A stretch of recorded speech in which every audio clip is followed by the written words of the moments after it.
दोस्तों 15 अगस्त 1947 को हमारा प्यारा भारत आजाद हुआ और 1 अक्टूबर 1949 को पीपल्स रिपब्लिक ऑफ चाइना की स्थापना की गई। अब इस वीडियो के अंदर हम बात करेंगे कि आजाद होने के बाद इन दोनों देशों के द्वारा रेलवे सेक्टर में कितनी प्रोग्रेस की गई और दोनों देशों के बीच में रेलवे सेक्टर को लेके कितना बड़ा डिफरेंस देखने को मिलता है। तो अगर सबसे पहले बात करें कि किस देश में सबसे लंबे ट्रैक्स देखने को मिलते हैं, तो दोस्तों मैं आपको बता दूं कि चाइना में आपको 1,55,000 किलोमीटर लंबा पटरियों यानी कि ट्रैक्स का जाल देखने को मिलेगा और इसमें से 42,000 किलोमीटर लंबा जो ट्रैक है वो केवल हाई स्पीड ट्रेन के लिए है। लेकिन अगर हम बात करें इंडिया के बारे में, तो इंडिया के अंदर आपको 70,000 किलोमीटर लंबे ट्रैक्स का जाल देखने को मिलता है, जो कि चाइना के कंपैरिजन में लगभग आधा है। और अगर बात करें रेलवे स्टेशन के बारे में, तो यहाँ पर आपको इंडिया आगे निकलता दिखेगा, क्योंकि चाइना में आपको केवल 5,500 रेलवे स्टेशन देखने को मिलते हैं, जबकि इंडिया के अंदर आपको 9,400 रेलवे स्टेशन देखने को मिलेंगे।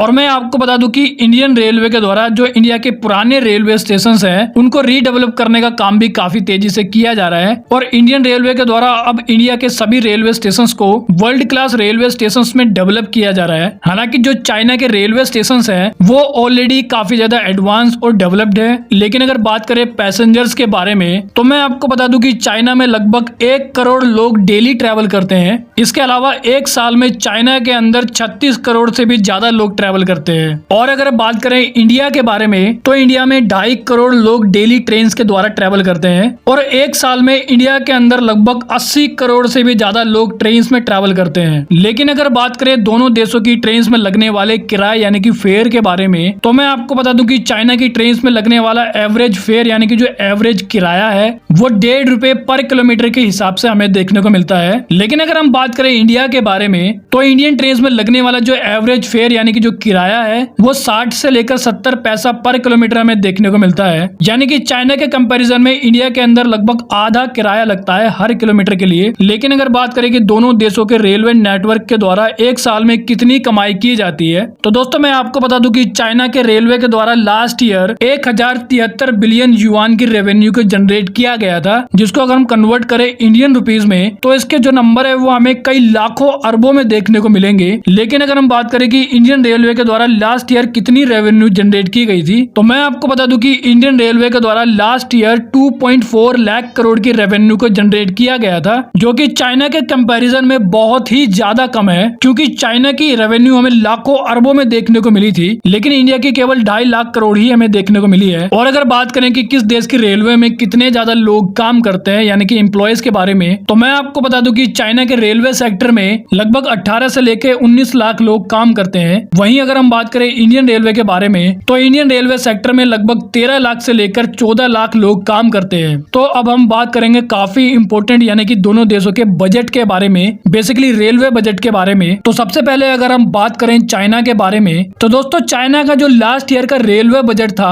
वो 800 बिलियन युआन था, जिसे अगर हम इंडियन रुपीज में कन्वर्ट करते हैं तो ये लगभग 9.5 लाख अरब रुपए होता है। एग्जैक्टली 9.34 लाख अरब रुपीज, जो कि डॉलर्स में 117 बिलियन डॉलर्स होता है। और अगर इस मैसिव बजट को इंडियन रेलवे के बजट से कंपेयर किया जाता है, तो मैं आपको बता दूं कि इंडियन रेलवे का जो लास्ट ईयर का बजट था वो 2.4 लाख करोड़ था, यानी कि लगभग 2.5 लाख करोड़ रुपए, जो कि चाइना के बजट से तो काफी ज्यादा कम है। इसके अलावा दोस्तों मैं आपको बता दूं कि इंडियन रेलवे सेक्टर को काफी ज्यादा इंप्रूव और अपग्रेड करने की जरूरत है, जिसके लिए इंडियन रेलवे के पास फंड की काफी ज्यादा कमी है। और मैं आपको बता दूं कि जिस लाखों करोड़ों के बजट के बारे में आप सुनते हैं इंडियन रेलवे सेक्टर के लिए, उसको प्रॉपरली खर्च भी नहीं किया जाता है, क्योंकि करंटली हमें देखने को मिला है कि इंडियन रेलवे का जो ज्यादातर फोकस है वो हमें अभी के लिए नई नई ट्रेन के ऊपर देखने को मिला है। लेकिन दोस्तों नई और मॉडर्न फैसिलिटीज की ट्रेन के साथ जो इंडियन रेलवे का पूरा नेटवर्क है, जैसे कि ट्रैक्स, सिग्नलिंग सिस्टम, इसके अलावा जो सिक्योरिटी सिस्टम है, उसको भी काफी ज्यादा अपग्रेड करने की जरूरत है। और दोस्तों मैं आपको बता दूं कि जो ये 2.4 लाख का इंडियन रेलवे का बजट है वो इंडियन रेलवे की हिस्ट्री का अभी तक का सबसे बड़ा बजट है। अब फाइनली अगर बात करें दोनों देशों की ट्रेन के बारे में, लेकिन आगे हम बात करेंगे दोनों देशों की फास्टेस्ट ट्रेन के बारे में। तो सबसे पहले अगर हम बात करें चाइना के बारे में, तो चाइना के अंदर आपको कई कैटेगरीज की ट्रेन देखने को मिलेगी, जैसे कि conventional train, EMU train,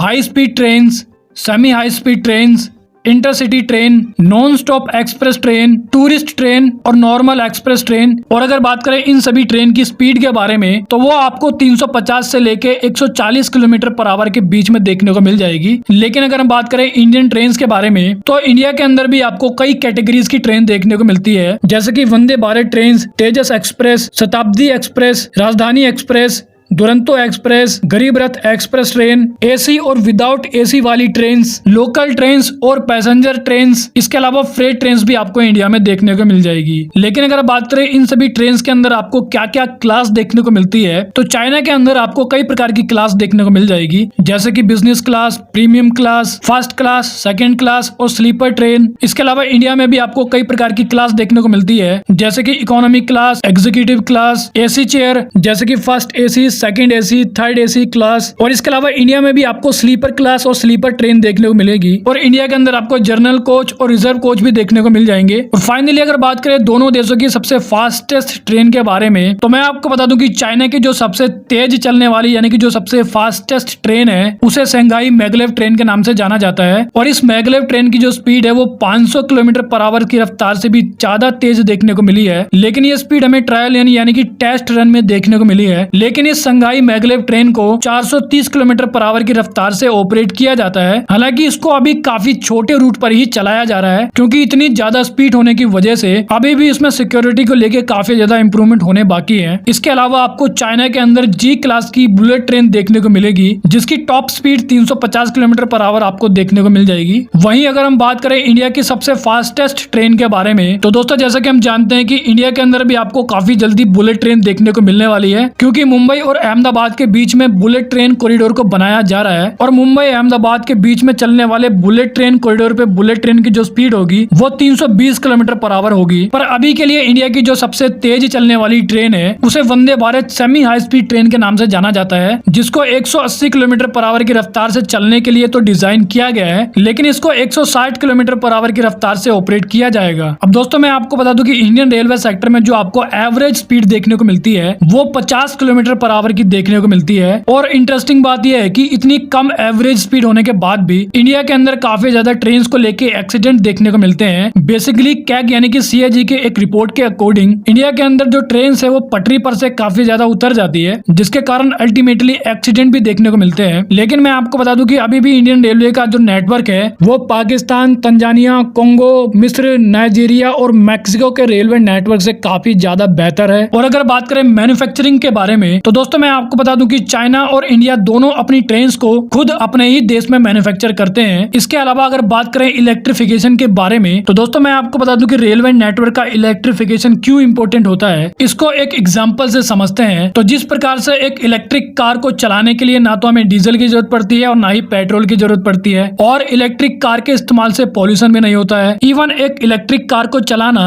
petrol या फिर डीजल वाली कार के कंपैरिजन में काफी ज्यादा सस्ता होता है। और यही कारण है कि इंडिया और चाइना के द्वारा अपने रेलवे नेटवर्क को भी इलेक्ट्रीफाइड किया जा रहा है। अब अगर बात करें चाइना के बारे में तो मैं आपको बता दूं कि 2018 तक चाइना के द्वारा 80,000 किलोमीटर लंबे रूट को इलेक्ट्रीफाइड कर लिया गया था। और अगर बात करें चाइना की करंट सिचुएशन के बारे में तो अभी तक चाइना ने 1 लाख किलोमीटर लंबे रूट को इलेक्ट्रीफाइड कर लिया है, जो कि उसके पूरे रेलवे नेटवर्क का 75% होता है। वहीं अगर हम बात करें इंडियन रेलवे के बारे में तो इंडियन रेलवे के द्वारा 91% इलेक्ट्रिफिकेशन को कंप्लीट कर लिया गया है, जो कि हमें 58,000 किलोमीटर लंबा रूट देखने को मिलता है। तो दोस्तों ये था चाइना और इंडिया के बीच का रेलवे कंपैरिजन। अब दोस्तों इंडिया चाइना से कैसे आगे निकल सकता है वो आप कमेंट में बता सकते हैं। तो वेल इस वीडियो में इतना ही। I hope you like the video. तो फिर मिलेंगे अगली वीडियो में, जब तक के लिए जय हिंद।